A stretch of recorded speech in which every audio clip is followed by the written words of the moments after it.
Obrigado à equipe do Cabo, pastor Diego, os pastores que me recebem nessa calorosa recepção. Estamos hoje para falar sobre a porta oriental. Nós separamos algumas imagens. Hoje a nossa irmã ali está correndo porque ela saiu atrás de canção que não estava na relação. A irmã cantava uma canção, ela saía atrás. Eu gosto de ver pessoas assim, ágil, não é para esperar acontecer. Hoje nós estamos falando sobre a porta oriental. Pegaram a porta mais pesada para dar para o apóstolo Eliel, né? Não que as outras portas não sejam importantes, todas elas são, mas essa daí, ela exige, de uma certa forma, um peso maior de estudo, porque fala sobre a volta de Jesus. A porta oriental, e eu quero começar falando a todos que estão aqui, como esse projeto que está sendo feito hoje aqui é uma forma de reconstruir a nossa vida espiritual. Eu queria que vocês tivessem um pouco de paciência hoje aqui, porque nós não estamos pregando aqui uma mensagem apenas profética e animadora. Nós estamos falando aqui de um assunto que precisa de uma certa reflexão, de ensino. E tudo que se ensina precisa de bastante atenção, para que a gente não aprenda errado. Uma das coisas que mais faz acontecer na vida cristã, a gente bater de frente com o sistema ou com os princípios de Deus, é quando a gente aprende alguma coisa errada. E quando a pessoa aprende alguma coisa errada e começa a repetir aquele erro, ele se torna um hábito, e esse hábito, para mudar, dá trabalho, e às vezes as pessoas perdem certas coisas na vida por ter aprendido errado, ou não ter ficado atento. Aquela história antiga que eu sempre conto aqui para vocês, e lá em Maçangana eu sempre digo assim, eu já contei isso para vocês, mas vou contar de novo. Mas aquela história antiga que a mulher estava assando, fritando um peixe, e toda vez que ela ia fritar o peixe, ela cortava a cauda do peixe e a cabeça, e só assava o corpo do peixe. E uma certa vez o marido dela perguntou, por que você tira a cabeça, né, e a cauda, né, Simara? Simara que cozinha bem aí, sabe que a cabeça também se usa, né? E aí, a mulher não soube responder para o marido, não sei, eu aprendi assim da minha mãe. Então vamos perguntar à mãe, por quê? A gente, quando assa o peixe, tira a cabeça e a cauda e só fica o corpo. A mãe disse, eu também não sei não, eu já aprendi com a sua avó. Aí foram perguntar à avó já velhinha, com seus 80 e poucos anos, disse, minha filha, era porque na época minha assadeira era pequenininha e não dava o peixe. Aí eu cortava a cabeça porque não dava para fritar, e o seu pai o seu bisavô era muito exigente, e eu assava. Não era porque era uma lei, era porque a panelinha dela, a assadeirinha dela era pequena. E isso nos ensina que há certos princípios na vida da gente, que a gente vai acompanhando sem saber o porquê. E se você nunca para procurar saber o porquê, você pode estar muitos anos repetindo coisas que no fundo você não sabe, você está errando de graça. E nessa manhã nós vamos aprender sobre a porta oriental. Essa porta oriental está escrito lá em Neemias, capítulo 3, versículo 29. Se você está com a Bíblia, pode me acompanhar, porque eu vou citar muitos versículos, e você está anotando. Você pode em casa reler, refazer tudo, estudar, fazer como os crentes de Bereia, questionar, verificar na Bíblia se aquilo que estamos falando está de fato na palavra. E a palavra diz em Neemias 3:29, depois deles reparou Zadok, filho de Imer, de fronte de sua casa, e depois dele reparou Semaías, filhos de Secanias, guarda da porta oriental. Então diga comigo, porta oriental. Essa porta existe. As portas feitas no templo, é bom que entendamos isso. O tabernáculo foi feito de um material que não era tijolo nem areia, era feito de pele de animais. Mas quando o Senhor mandou Salomão, a princípio Davi, e depois Salomão construiu o templo, ele desenhou e deu todo o projeto da construção do templo. E as portas do templo não foram feitas apenas para entrar e sair das pessoas. Todas as portas feitas no templo de Salomão tinham um sentido profético. Por isso que existe aquela palavra do Senhor que diz: o Senhor abençoará a tua entrada e a tua saída, desde agora e para sempre, porque porta é um ato profético de entradas e saídas. Então, cada porta, aqui não, na nossa igreja, no nosso templo, as portas são acessos de entrada e saída normal. Mas no templo de Salomão, as portas eram uma forma de contar profeticamente algumas histórias e algumas profecias, e era uma forma didática de ensinar ao povo de Israel os princípios eternos de Deus. Então, é bom que a gente entenda isso, que quando estamos estudando sobre portas, não estamos apenas fazendo uma menção, vamos dizer, religiosa, ou mesmo algo que vem apenas para criar um tema específico de uma campanha.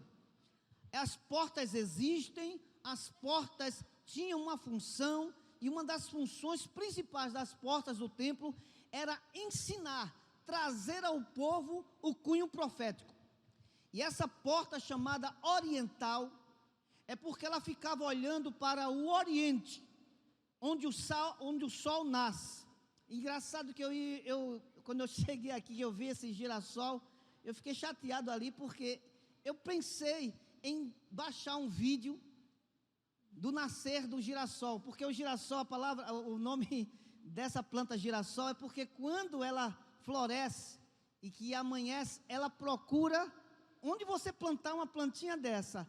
Quando ela amanhece, se o sol nasceu desse lado, ela volta para cá. Não sei se vocês sabem disso. O girassol é uma planta que, se você plantar ela olhando para lá, e se nascer o sol, ela faz isso. Ela procura o sol. E justamente eu queria colocar esse vídeo, esqueci. E quando eu cheguei aqui e vi o girassol, disse: meu Deus, eu esqueci de baixar o vídeo, acabei esquecendo. Mas vocês sabem, a porta oriental, que também é chamada porta de Suzã, ou porta dourada, você pode colocar a primeira imagem aí, ela é uma visão interessante. Nós tivemos em Israel e nós vimos esta porta. Travou? Pronto. Então, quando abrir a porta, você bota. Essa porta, ela fica bem vista do Monte das Oliveiras, onde eu e Cristiano, nós tivemos a experiência de estar ali, quando descemos o Monte das Oliveiras, e olhamos essa porta de longe. Nós nem entendíamos que era ela, mas quando olhamos, e ela era chamada de porta dourada, porque quando o sol bate nela, reflete os raios do sol. Então aí essa figura aí, pode apagar aqui para ficar melhor? Eu acho que melhorou um pouquinho. Essa figura aí, lá do Monte das Oliveiras, a gente vê essa porta. É a única porta que está fechada em Israel. Depois eu vou explicar a você porque ela foi fechada. Mas ela é chamada Porta Dourada. E quando a gente chega lá no Monte das Oliveiras, que é uma das primeiras paradas em Jerusalém, que a gente, quando vai para essas viagens em Israel, eles param ali, e ali é uma emoção muito grande. E foi lá que eu tive a experiência com o Cristiane, que eu vendo a porta, vendo Israel, e Cristiano lá chorando que só menina, e eu sem saber porquê. Quando eu olhei para Cristiane estava que só uma criança de choro. E eu, em vez de chorar com ela, botei para rir também. Botei porque eu não fazia tempo que eu tinha visto. Quer dizer, eu nunca vi Cristiane chorando quando criança, porque eu não conhecia ela quando criança. E eu vi Cristiane chorando como uma criança, e eu quis rir, e ao mesmo tempo chorar, mas fiquei mais rindo do que chorando. E aí a gente teve essa visão, chamado a porta. Essa porta que vocês estão vendo aí, ela é original desde o tempo de Salomão. Tudo bem.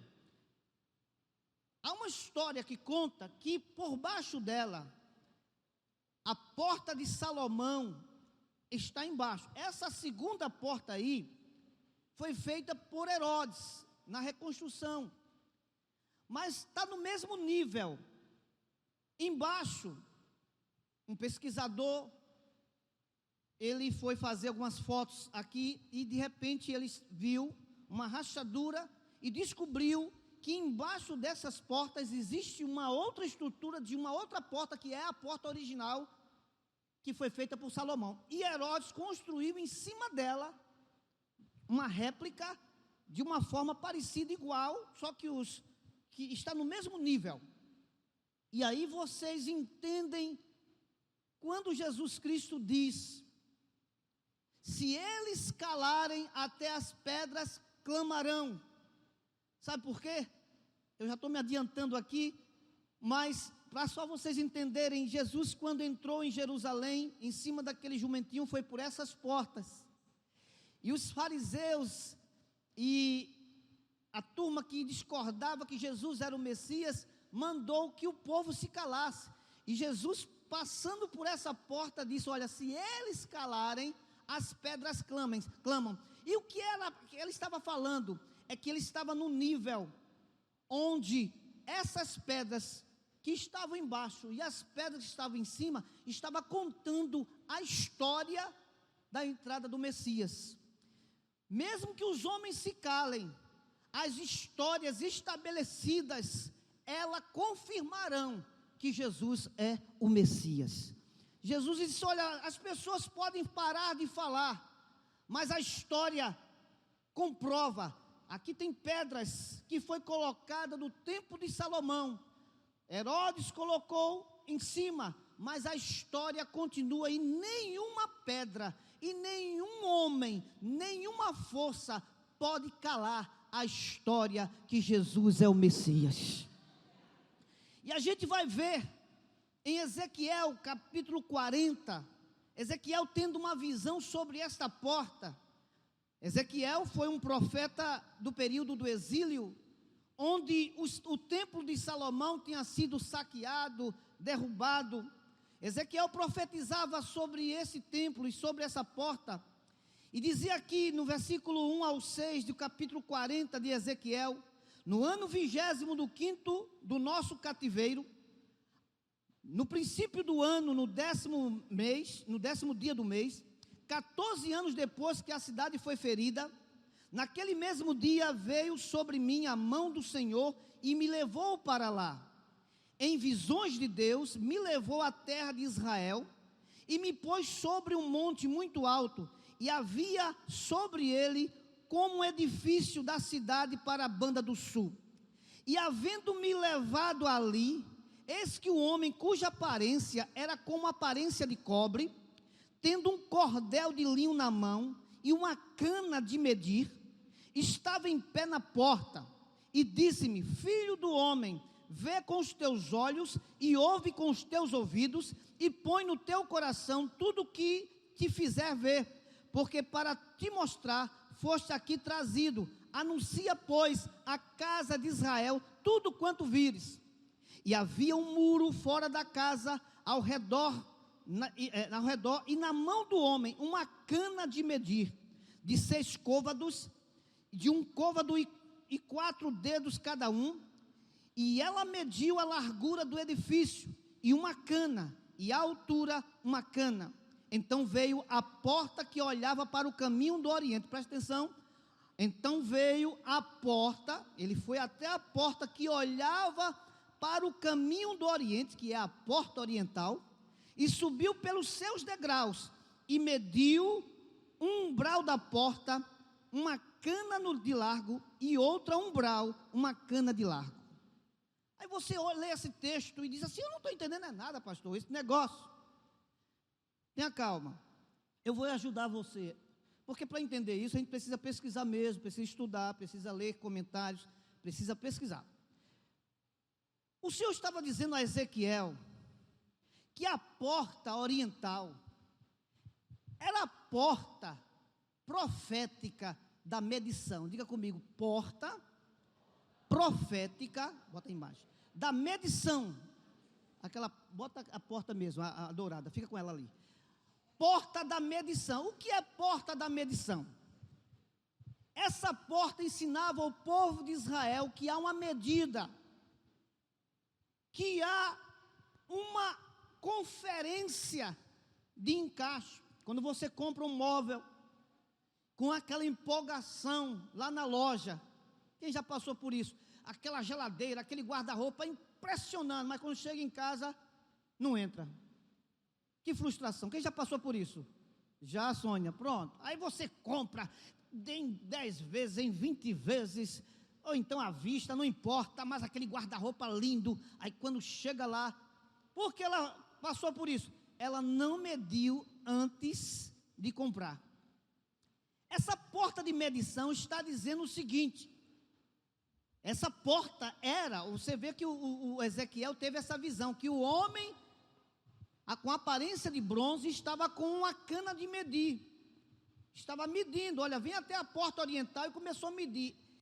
Ali era um ato profético, de que para entrar no reino tem medidas, existem limites. Você pode ter boa intenção de comprar um grande imóvel, mas se não passar naquela metragem, o móvel fica fora. E a porta oriental ensinava para Israel e ensina para nós hoje, que no reino de Deus a metragem, diga para o seu irmão, no reino de Deus a metragem, o que sobra fica. O que sobrar na medição de Deus, não passa. A porta oriental é um instrumento de medição. Então não venha agora alguns trazendo uma teologia de que Deus aceita você, ou Deus ama, e tudo vai passar de qualquer jeito. Não, porque a porta sempre esteve lá dizendo que há um limite, que alguma coisa vai bater e não vai entrar. E a gente precisa, antes de passar nessa porta, receber a unção da medição. E eu quero saber o que está a mais da minha vida, porque se tiver a mais dos limites de Deus, vai bater na porta e não vai entrar. Esse é o primeiro ensino da porta. Sabe, e isso é importante a gente saber isso, sabe por quê, irmãos? Porque a palavra do Senhor nos ensina, e essa palavra, ela é muito interessante. Em Efésios capítulo 4, abra comigo, veja aí comigo, o apóstolo Paulo, entendendo essa visão como um bom judeu que ele era, e ele começa a escrever exatamente isso, na porta da medição. Ele diz no capítulo 4 de Efésios, versículo 7 em diante, ele diz assim: mas a graça foi dada a cada um de vós, cada um de nós, segundo a medida, diga a medida. Então a graça existe, mas a medida também existe. Vamos dizer junto para não esquecer? A graça existe, mas a medida também existe. Porque tem muita gente pensando por aí que a graça é de qualquer forma. Mas a graça, dentro da graça existe medida. A Bíblia diz assim: mas a graça foi dada a cada um segundo a medida do dom de Deus. Versículo 8, pelo que diz, subindo ao alto, levou cativo o cativeiro e deu dons aos homens. Ora, isto ele subiu, que é senão também aquele que tinha descido às partes mais baixas da terra.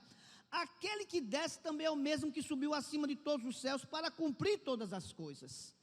Aí ele diz assim: ele mesmo deu uns para apóstolos, outros para profetas, outros para evangelistas, outros para pastores, outros para doutores, querendo o aperfeiçoamento dos santos para a obra do ministério, para a edificação do corpo de Cristo, até que todos, olha atenção, versículo 13, até que todos cheguemos à unidade da fé e ao conhecimento do Filho de Deus, a varão perfeito. Aí vocês completam comigo o quê? Agora, a medida da estatura completa de Cristo. Diga comigo, no reino tem medida, no reino tem estatura, no reino tem limites. para que não sejamos mais meninos inconstantes, versículo 14, levando em roda por todo o vento de doutrina, pelo engano dos homens, que com astúcia enganam fraudulosamente, antes, segundo a verdade, em caridade, cresçamos em tudo que é aquele cabeça, Cristo. Eu comecei a tirar algumas verdades desse texto do apóstolo Paulo, e comecei a tirar algumas palavras-chave para a gente entender o que eu estou falando. Ele fala sobre medidas, e medidas são limites, são espaços delimitados, controlados por algum parâmetro. O reino de Deus tem parâmetros, o reino de Deus tem medições, o reino de Deus é sensível às medições de Deus. A palavra do Senhor também diz: levou cativo o cativeiro. Diga para o seu irmão: você não é mais cativo, porque Deus, através de Jesus, levou cativo cativeiro. O cativeiro que nos prendia agora está preso. O cativeiro que proibia agora está trancado. E Ele fez isso quando morreu na cruz do Calvário. Ele pegou a chave da morte e disse: agora quem quiser pode, agora quem não quiser não queira, mas que pode, pode. Está aqui a palavra. Os judeus não experimentaram isso. Eles queriam, mas não podiam. Eles queriam entrar no Santo do Santo, mas não podiam, porque eles eram cativos. Mas o Senhor levou o cativeiro cativo e cativo cativeiro, para cumprir todas as coisas. Tem pessoas que dizem: não, eu cumpro algumas, outras não, mas o texto diz aí, que você acabou de ler, que o propósito de Deus é que a gente cumpra todas as coisas. E a Bíblia diz: e Ele deu. Aí eu gosto disso aqui. Eu pedi à pastora Cristiane para que hoje não fosse gravado, mas depois ela me aconselhou por alguns irmãos de outros campos que queriam ouvir, e eu tive que censurar minha mensagem. Eu ia falar de algumas coisas aqui, que como eu estou em Maçangana, eu ia falar aqui e correr para Maçangana. Mas ela disse: meu filho, pense nos outros que... Está certo. Aí mudei um pouquinho agora, aí a gente deixa para a porta oriental, série 2. Aí eu falo nesse período. E Ele deu uns para apóstolos, profetas, evangelistas, pastores e mestres. Para quê? Versículo diz: para edificação do corpo de Cristo. Deixa eu falar uma coisa a vocês. Eu sei que a imagem está um pouquinho apagadinha, graças a Deus por isso, porque se fosse de noite ia ser mais nítida. Mas as imagens que eu vou colocar agora é para chocar vocês.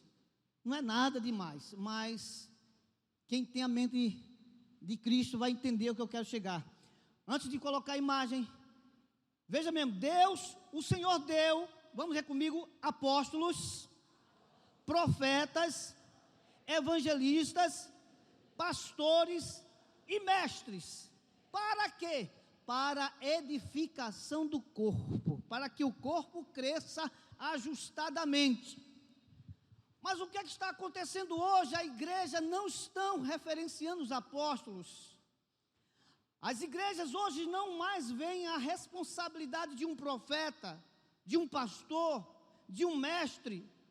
A igreja está crescendo de uma forma desajustada, porque hoje, para muito pastor, é simplesmente alguém que vai suprir a sua necessidade na hora que você precisa, e depois ele não vale mais nada. O pastor é para o funeral, para o casamento, quando convida o pastor, porque tem casamento que nem pastor está convidando mais. Convida para o sepultamento. Mas no dia a dia, o que eles querem ouvir de pastor? Dos apóstolos? Profeta. Profeta só quando é da internet. Porque os de dentro de casa ninguém escuta mais não. Um dia desse eu estava ouvindo um comentário, uns anos desses atrás, eu vi um comentário de uma ovelha nossa aqui, estava pertinho, porque dizem que o pastor Eliel tem 10 ouvidos e 12 olhos.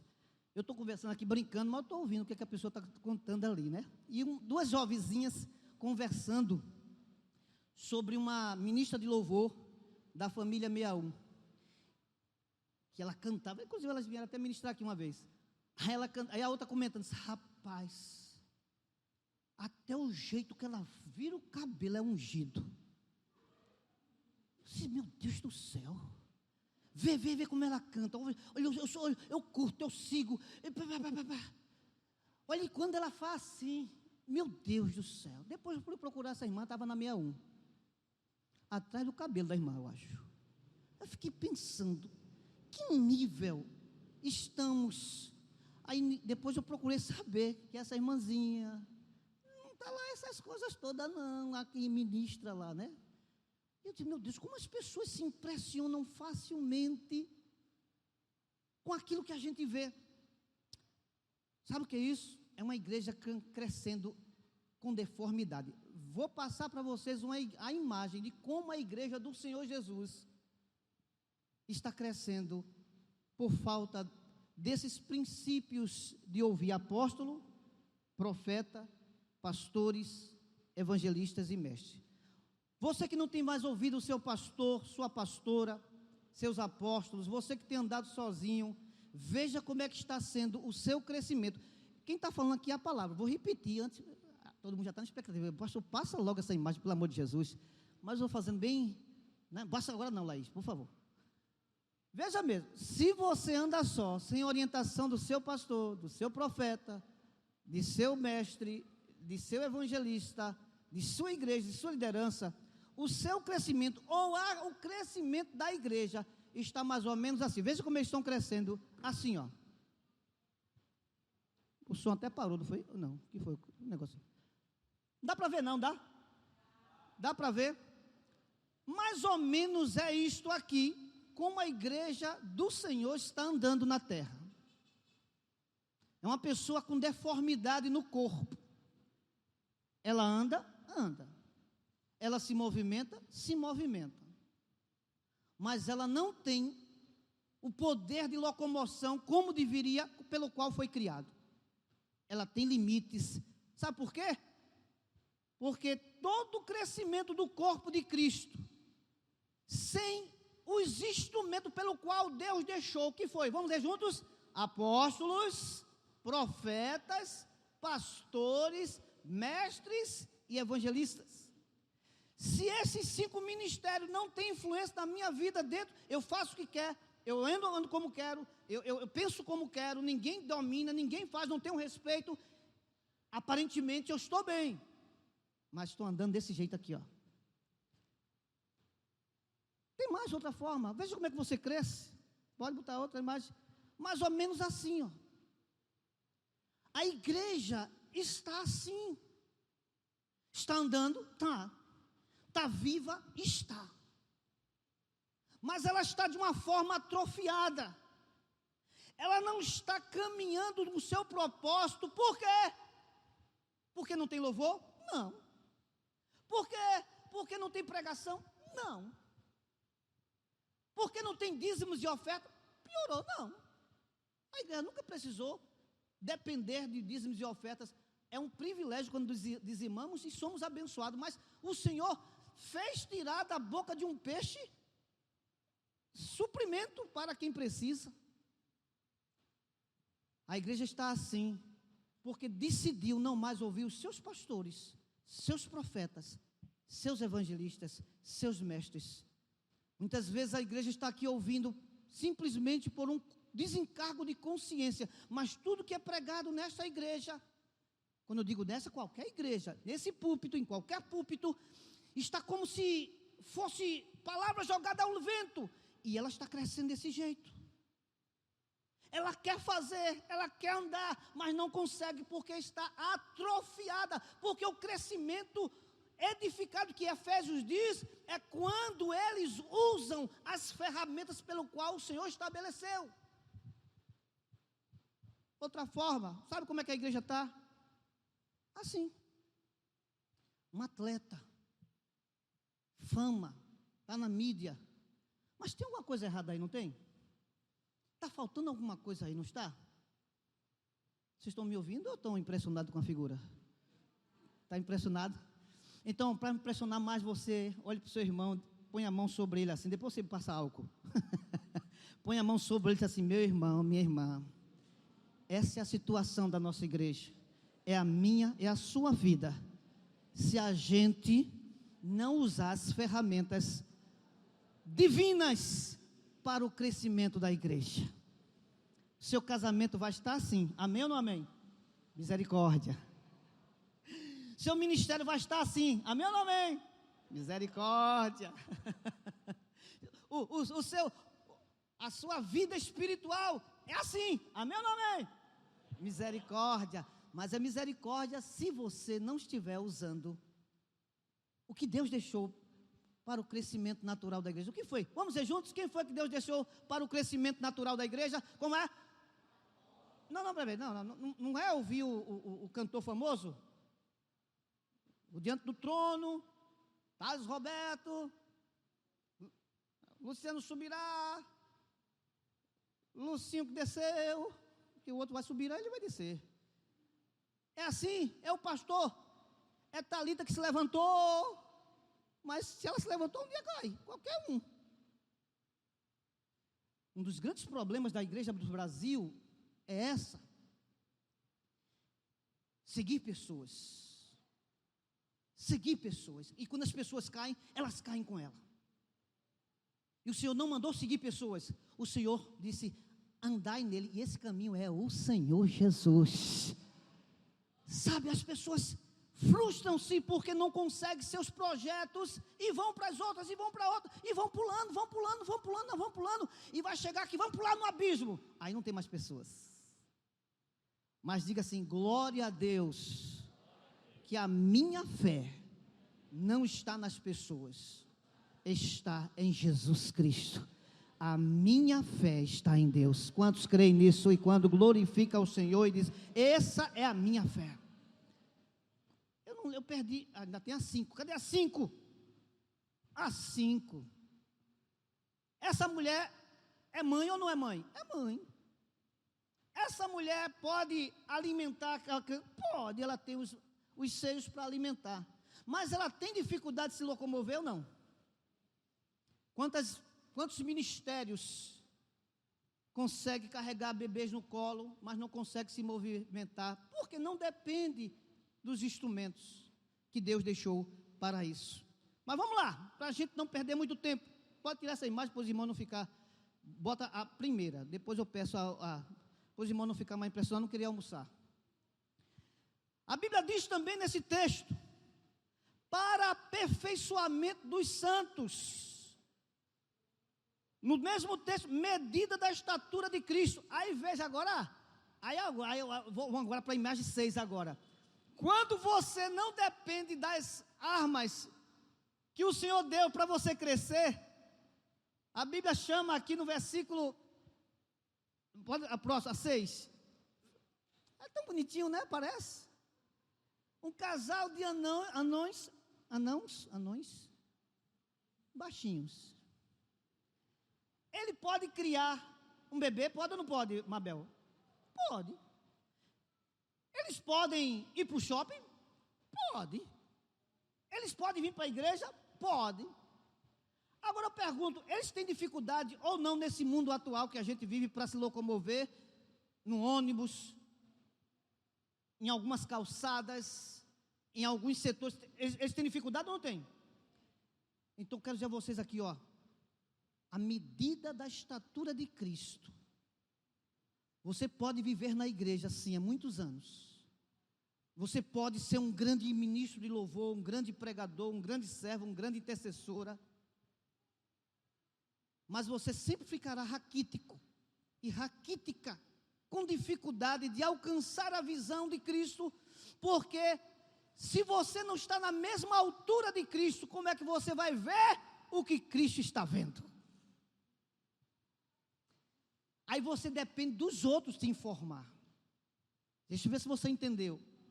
Quando as pessoas não crescem na mesma altura de Cristo, Cristo diz: eu estou vendo o céu, e o que está na estatura inferior diz assim: por favor, diga para mim o que ele está vendo. E se a pessoa disser coisas erradas, ele vai viver na coisa errada que ele diz. Para isso, para que ninguém me engane, eu preciso ter o mesmo tamanho de Cristo para ver como Cristo vê. Isso aí só acontece, sabe quando? Quando usarmos, agora sim, os 5. Vamos ver juntos?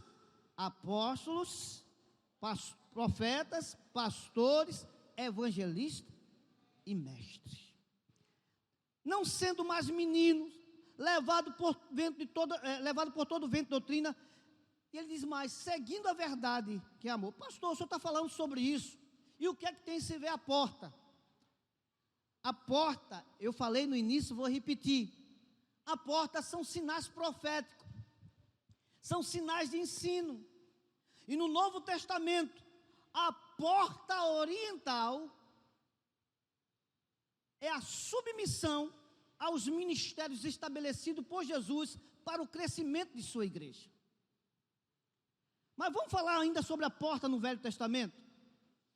Lá em Ezequiel 43, 1:12, a porta oriental é conhecida e profetizada como a porta da reconstrução do templo. Diga, reconstrução. Estamos no tempo da reconstrução, não é isso? Deus está falando aqui nesse altar durante esses meses, e esse ano totalmente, eu acredito, que vai falar sobre reconstrução. Em Ezequiel 43, versículo 1 ao 12, no ano 25º do nosso cativeiro, olha, no princípio do ano, no 10º mês, 14 anos depois da cidade foi ferida, naquele mesmo dia veio sobre mim a mão do Senhor e me levou para lá, em visões de Deus, e me levou à terra de Israel. Deixa eu ver se eu estou lendo o mesmo texto, né? Desculpe, eu vou ver, eu errei aqui, 44, me perdoe, estou lendo o mesmo texto. Por isso que eu já li esse texto alguma vez. Não, é 40, não é isso? É 43. Por favor, bota aí, saber se eu decorei. Ezequiel 43, talvez eu que repeti o texto aqui. Isaías 43, versículo 1 ao 12. Deixa eu ver se é o mesmo texto que eu estou colocando aqui, porque eu salvei o texto.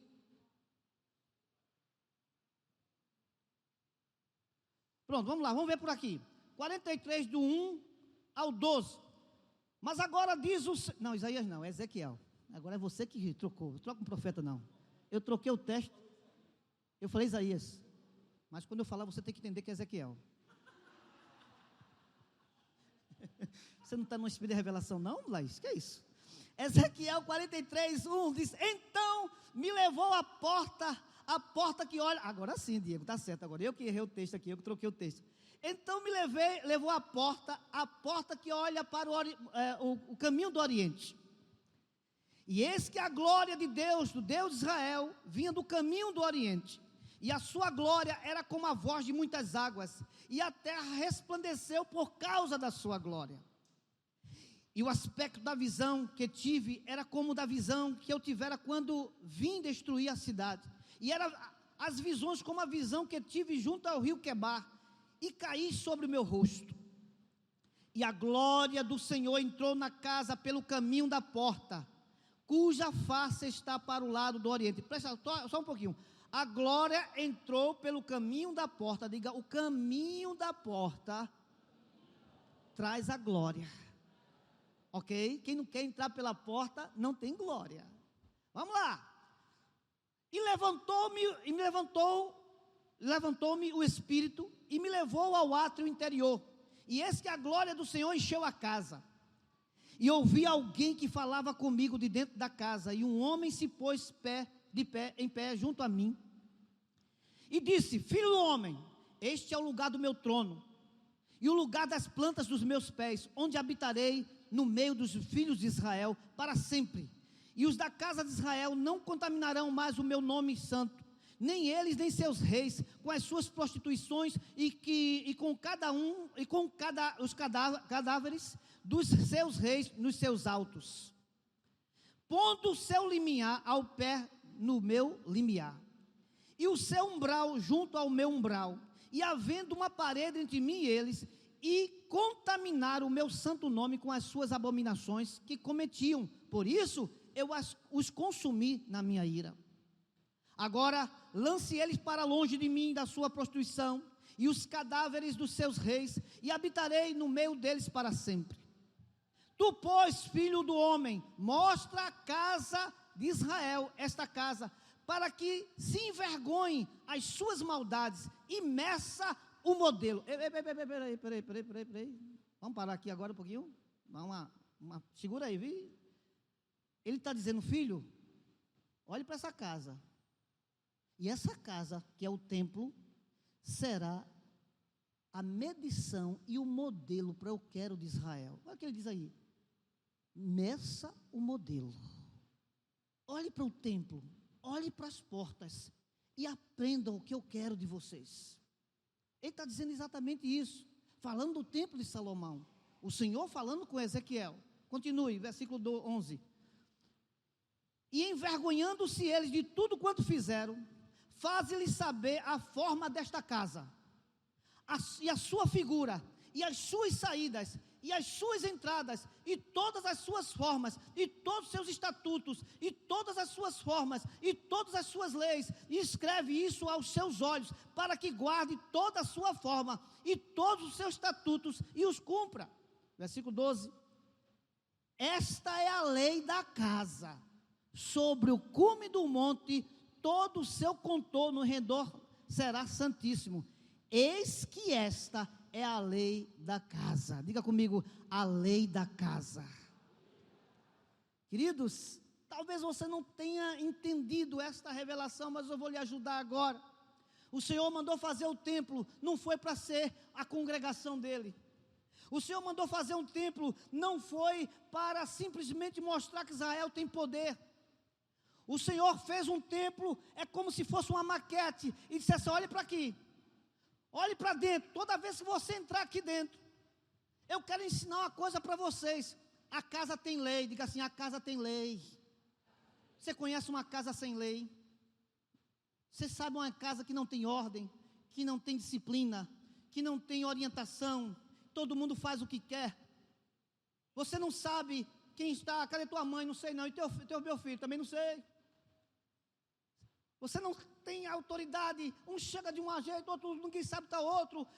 É uma casa sem respeito. Pois é, a casa de Israel estava assim. E o Senhor está dizendo, olhe para essa casa. E essa casa vai ser colocada em ordem, porque a porta oriental está dizendo, olhe para o oriente, ele está chegando. E quando ele chegar, ele quer essa casa em ordem.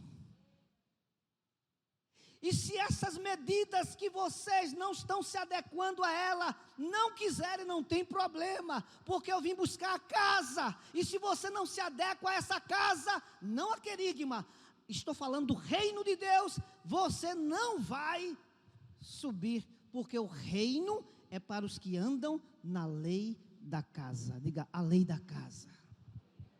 Olha, faça assim a cara bem feia para o seu irmão, se essa casa tem lei.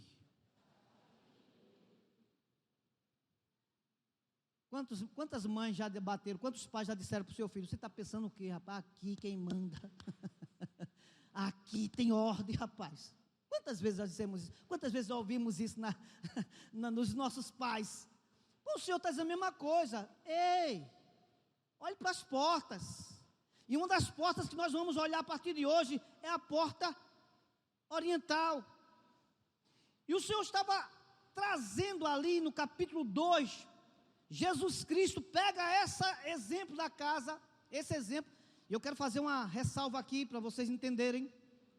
Por isso que eu digo assim, que vocês tivessem muita paciência, porque eu ensino, e ensino custa, e demora, e para vocês terem muita atenção. Quando Jesus passa ali, no Monte das Oliveiras, e desce para a entrada do templo, aquele episódio de João capítulo 2, que Jesus anda em cima do jumentinho, ele passa exatamente naquela porta, bota lá, Laís, aquela primeira porta que eu coloquei, ele passa exatamente naquela porta, e ele diz aos seus discípulos, olha, vá lá, pega um jumentinho, E quando as pessoas perguntarem, por que você quer esse jumentinho? Se o mestre está precisando dele. E pegaram o jumentinho e trouxeram ele. E Jesus montou no jumentinho e ele passou naquelas portas. E quando ele passou naquelas portas, no capítulo 2 de João, versículo 19 ao 22. E quando ele passou naquelas portas, aliás, bota a figura 7, por favor. Eu acho que a 7 dá uma visão melhor. A 7, não, então volta aquela primeira. Então, por favor. Essa aí, sim.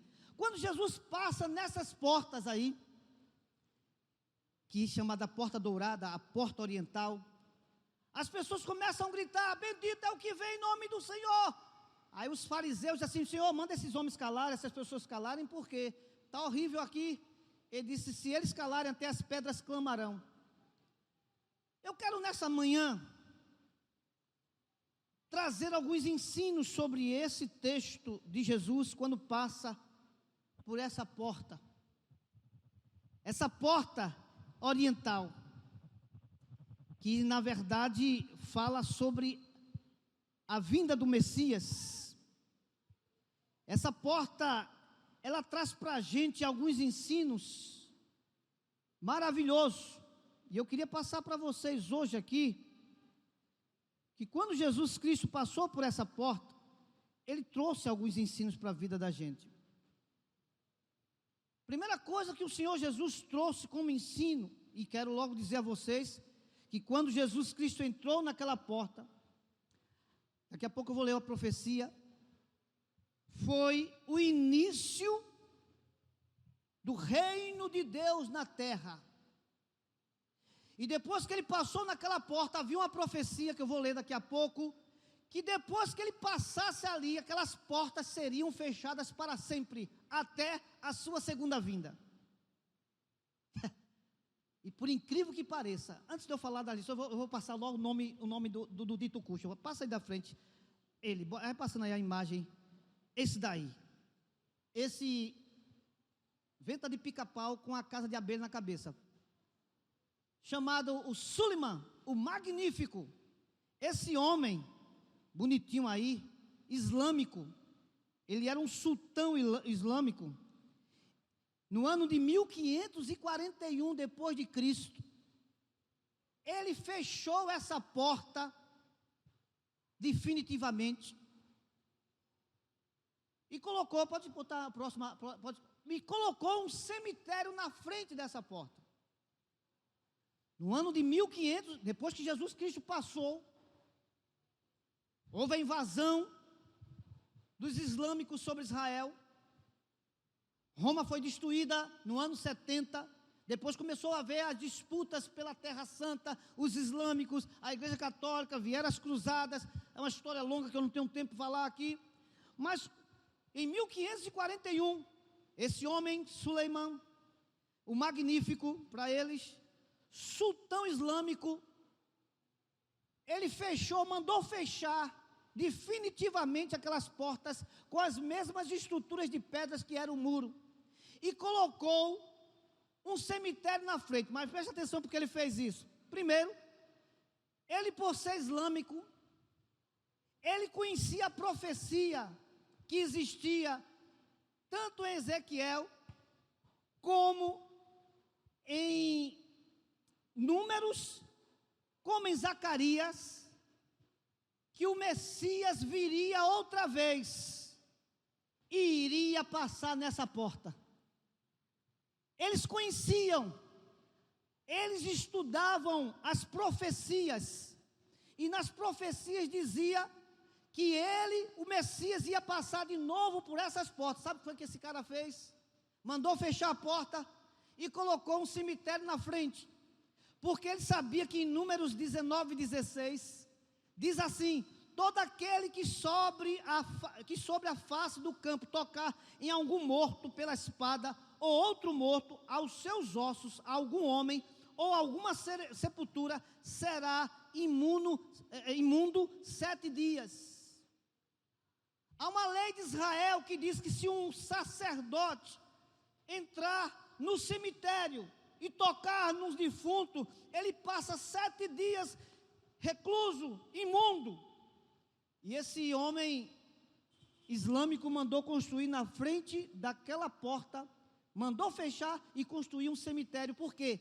Se tem um cemitério ali, jamais o Messias passaria por ali, porque ele sabe que o judeu não entra dentro de um cemitério para se contaminar, especialmente sendo ele sacerdote. Mas deixa eu lhe trazer uma profecia aqui, que Deus, diga assim, Deus é tremendo.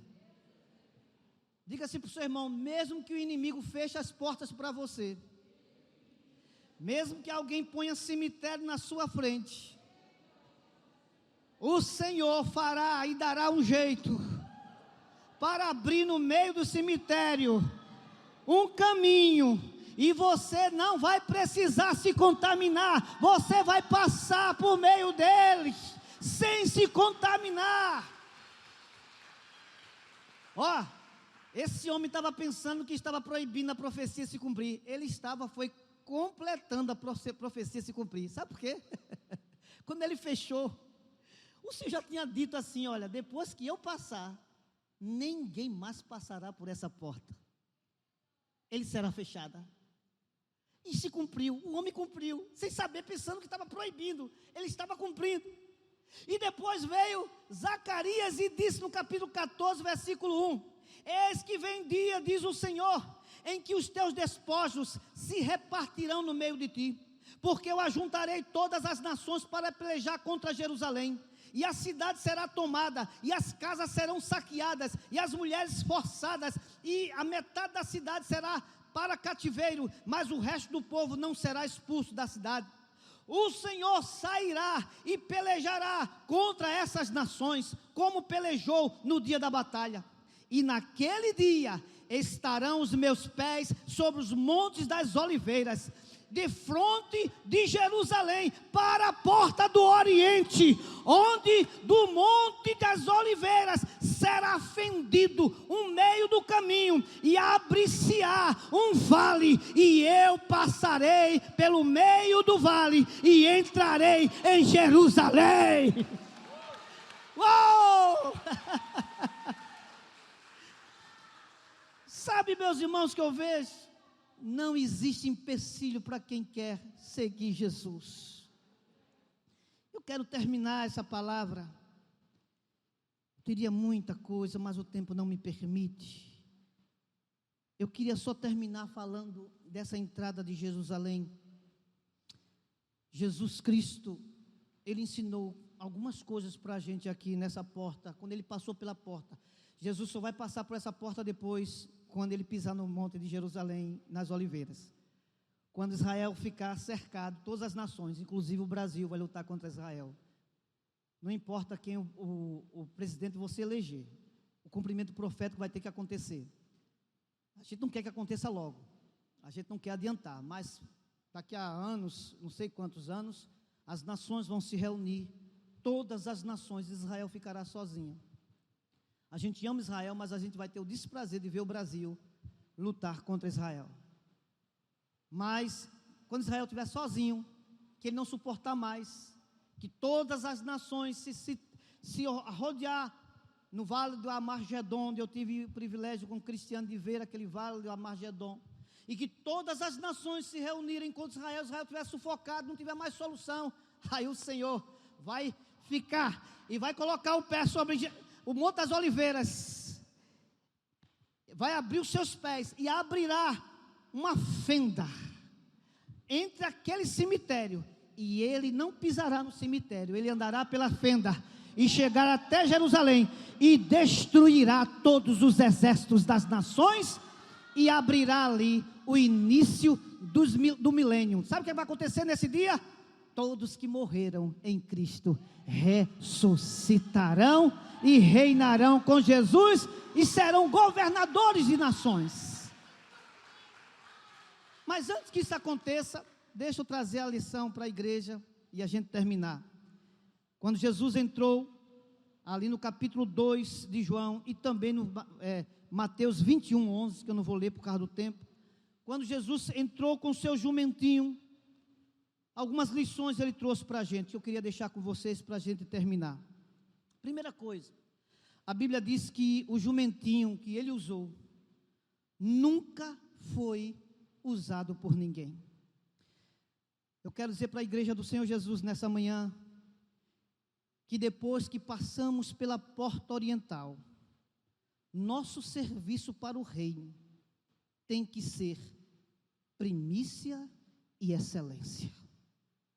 Se você não faz as coisas para Deus com primícias e excelência, você nunca passou por essa porta.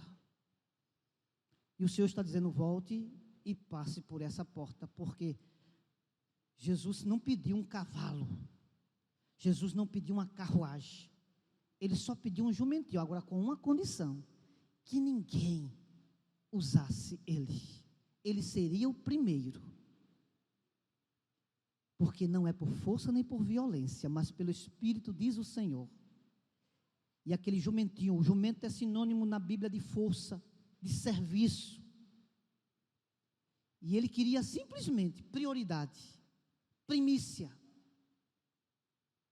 Meu irmão crente, meu irmão cristão, meu irmão evangélico, meu irmão querigma, se você não está fazendo as coisas para Deus com primícia, nem com excelência, eu lhe aconselho a voltar a passar pela porta do Oriente, porque quando alguém passa pela porta do Oriente, jamais ele faz as coisas para Deus de qualquer jeito. Segunda coisa, a Bíblia diz que quando ele entrava, as pessoas estendiam as suas vestes em folhas para que ele passasse por cima. O segundo ensinamento que o Senhor fala sobre a porta oriente é que depois que passamos pela porta oriental, nós aprendemos a reconhecer os ungidos de Deus. Quando passamos pela porta oriental, um dos sinais que você passou pela porta oriental é quando você aprende a reconhecer, respeitar, se submeter aos ungidos de Deus. Não é os que são famosos, não são os que têm boa aparência, não são os que nunca tiveram defeito, não é isso. Apesar dos milhares de defeitos que Davi tinha, ele era ungido de Deus. Davi não quis tocar na orla do manto de Saul, com todos os pecados de Saul, porque Davi sabia o que era a porta oriental, e quem passa pela porta oriental, mesmo que o seu rei esteja com problemas, ele sempre será um ungido. Quem vai tratar dele é o Senhor, e não você. E aquelas pessoas pobres, simples, jogavam suas roupas. Aqueles que nem tinham roupa para jogar, porque era tão pobre, jogavam folhas, dizendo, estamos reconhecendo você como Messias, ungido de Deus. E esse ungido de Deus, não é só dentro da igreja não, seu marido, por mais falha que ele tenha, ele é ungido de Deus, não para ser pastor, mas para ser o cabeça da sua casa. Se ele já perdeu a cabeça, aí você vai ter que contar a história da mula sem cabeça para ele, que é horrível. E você vai ter que reconstruir essa cabeça. Você que é filho, saiba que seus pais são ungidos de Deus. E se você não respeita o ungido de Deus, certamente você não passou pela porta oriental. Porque quem passa pela porta oriental, reconhece os ungidos de Deus. Em terceiro lugar, eles gritavam dizendo, bendito que vem em nome do Senhor. Sabe o que isso nos ensina? É que depois que passamos pela porta oriental, nós ficamos sensíveis e espertos para os cumprimentos proféticos. Eles não disseram, já vem Jesus de Nazaré, olha o filho de Maria, olha o filho de José. Não! Eles gritaram, e quem foi que ensinou a ele? Ninguém. Eles esperavam, este é o bendito que vem em nome do Senhor. Eles estavam ali experimentando o cumprimento profético. Quem passa pela porta oriental tem os cumprimentos proféticos alcançados na sua vida. Ei, acredite, o que Deus prometeu vai cumprir na sua vida, mesmo que você não esteja bem, mesmo que você esteja na pior situação. Deus não é ver como o homem vê. A gente rejeita as pessoas pelas suas falhas, mas Deus continua fiel até o fim. O Senhor nos ensina, quando as pessoas disseram: bendito que vem em nome do Senhor, e eles disseram: calem-se vocês. Jesus disse: se eles calarem, as pedras clamarão. Sabe, depois que passamos pelas portas orientais, ou pela porta oriental, desculpe, é impossível, diga comigo, impossível. Eu vou repetir a frase para você falar com gosto. Quem passa pela porta oriental, mais alto agora, é impossível não amar, testemunhar do reino de Deus. Pastor, eu não tenho falado ainda porque você não passou pela porta oriental. Se você passar pela porta oriental, é impossível você não querer testemunhar do que Deus está fazendo. Crente calado que não evangeliza, crente calado que não ganha pessoas, crente que trabalha há mais de 10 anos numa empresa, nunca falou de Jesus para ninguém, isso nunca passou por uma porta oriental. Está aqui ó, comendo, engordando, está com o bucho cheio, cantando, saltateando, dando trabalho ao pastor, trazendo problema para a esposa, trazendo problema para o esposo, para os filhos, não ganha nada para Jesus, não testemunha, não faz nada. Ele chegou até o muro de Jerusalém, ele chegou talvez de outras portas, ele nunca passou, porque quem passa pela porta oriental, que sabe que Jesus está voltando, é impossível você não querer ganhar as pessoas, evangelizar as pessoas, da sua forma, do seu jeito. Não precisa você pegar uma Bíblia e ir para o trem pregar. Não precisa você ir para o banco, a turma lá sem dinheiro para o desemprego, como é o nome que dá o auxílio-desemprego, travou, e o irmãozinho com a Bíblia, a besta do mar. Ô irmão, não é fácil não, eu mesmo fico pensando comigo mesmo, eu lá na fila, né, meu salário travado, meio-dia o sol caindo pelas costas, e o irmão com a Bíblia dizendo para mim, que Satanás vai lhe pegar. Irmãos, eu não sei o que é que eu fazia ali não é fácil, porque tem irmãos que têm uma falta de sabedoria. Eu estava conversando aí, Cristiano, a gente tem um irmãozinho aqui em Garapu que prega, eu acho bonito, é uma coragem que eu não tenho tal, mas irmãos, a pregação daquele irmão não tem ninguém que entende. Ele pega umas revistas da escola dominical que tem termos difíceis de falar, né? A predestinação da propalaxia, e o irmão está lá no meio, lá, sem entender. Quem quer aceitar Jesus? Ninguém entendeu nada do que ele diz. Era melhor que ele falasse alguma coisa que entendesse do bago de cana. Você vai para o inferno machucado igual um bago de cana. Todo mundo sabe o que é um bago de cana. Mas as pessoas estão perdendo. E aí, queridos, é impossível a gente passar pela porta do reino e não querer pregar o evangelho da sua forma. Então eu queria hoje orar por vocês. Quando eu estava terminando essa palavra, tem mais uma figura? Deixa eu ver o que foi. Tem mais uma figura, acho que eu pulei. O tempo me perdeu. Vai passando. Terminou com essa? Pronto, terminou com essa. Quando eu estava fazendo essa palavra, o Espírito me fez, agora eu vou terminar, o Espírito me fez lembrar daquela parábola de Jesus, a grande ceia. Eu não vou pregar sobre ela, só vou citar o grande banquete, está lá em Lucas 14, 15 ao 24, eu não vou falar sobre ela. E eu aprendi algumas coisas naquele grande banquete, só para a gente fechar aqui e fazer o ato profético. Todo mundo aqui fez ato profético, não foi? Quem pregou fez ato profético? Elia fez ato profético? Diego fez? Cristiane fez? Lloyd fez? Lloyd deu a água de coco. Hoje nem coco eu trouxe. A irmã na semana passada aqui levou o pessoal a ungir. Eita, pastor, ele vai fazer outro profético, já é meio-dia quase. Não olhe não para a hora não, é 11h30. Mas vamos lá. Meu ato profético vai ser simples, não vai ser demorado não. Minha esposa está se surpreendendo que eu tenho chegado de Maçangana cedo. Ela disse, já? Aí Maçangana está me ensinando, mas porque hoje foi um ensino, foi demorado mais. Vou terminar já. Eu queria só falar sobre isso aqui, rapidinho, para a gente fazer o ato profético. Eu aprendi uma coisa tão bonita, irmãos, ontem à noite, estudando o grande dia, o grande banquete. Deixa eu falar uma coisa para vocês. Jesus Cristo trouxe uma parábola para os seus discípulos, isso que estava perto, dizendo, olha, um certo homem fez um grande banquete e convidou algumas pessoas para comer o banquete. Aí um disse assim, não posso ir não, porque eu comprei um campo e vou visitar o campo. O outro disse, olha, eu não posso ir não, porque eu comprei 5 juntas de bois e vou experimentar.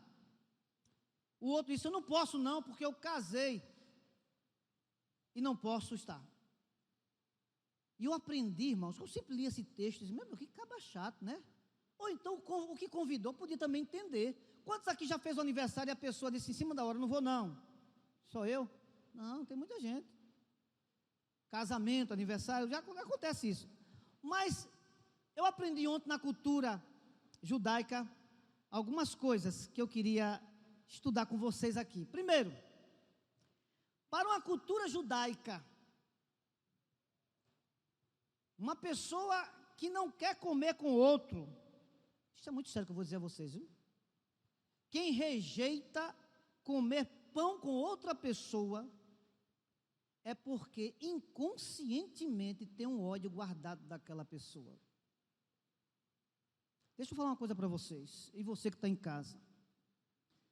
Quando nós não queremos comer do pão da mesa do Senhor, nós estamos com ódio embutido do Senhor e não sabemos. E esse ódio não é feito por você, foi semeado por Satanás.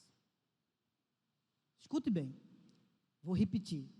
Quando você deixa de vir se alimentar na casa do Senhor, não estou falando daqueles que estão doentes, não estou falando daqueles que estão em serviço, em trabalho, estão cuidando de alguém que não pode vir, de fato mesmo.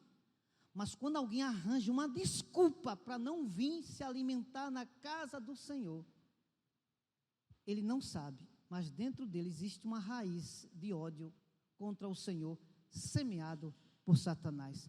Porque na cultura judaica, só quem diz não a um banquete, quem não tem aliança e quem tem raiva de quem convidou.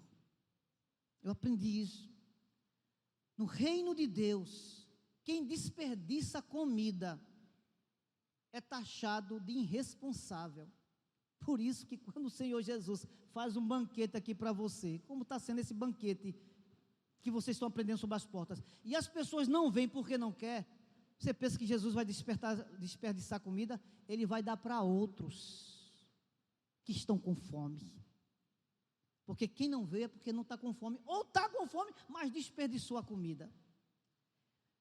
Quem procura desculpas para não vir para o banquete, certamente não será convidado para o banquete final.